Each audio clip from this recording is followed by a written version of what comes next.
కూటమి ప్రభుత్వంపై ప్రజలు ఆగ్రహం వ్యక్తం చేశారన్నారు మాజీ సీఎం జగన్. వెన్నుపోటు దినం పేరుతో వైసీపీ నిర్వహించిన కార్యక్రమానికి అన్ని వర్గాల ప్రజల నుంచి మద్దతు లభించిందన్నారు. ఏడాది క్రితం జూన్ 4న చంద్రబాబు అబద్ధపు హామీలతో అధికారంలోకి వచ్చాడని ఆరోపించారు జగన్. ఇచ్చిన ఒక్క హామీ కూడా ఇప్పటివరకు నెరవేర్చలేదన్నారు.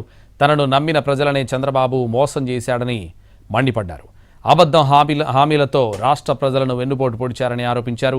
ఇవాల్టి వెన్నుపోటు దినం నిరసన మాత్రమే కాదని ప్రజలు అబద్ధాలు మోసాలను భరిస్తూ మౌనంగా ఉండబోరనే బలమైన సందేశం ఇచ్చారని చెప్పారు. రాష్ట్ర వ్యాప్తంగా జరిగిన నిరసనలు ప్రజల బాధలు ప్రభుత్వ వైఫల్యాన్ని ప్రతిబింబిస్తున్నాయన్నారు. కూటమి ప్రభుత్వ వైఫల్యాలు హామీల అమలుపై రాబోయే రోజుల్లో పోరాటాలను మరింత ఉధృతం చేస్తామన్నారు.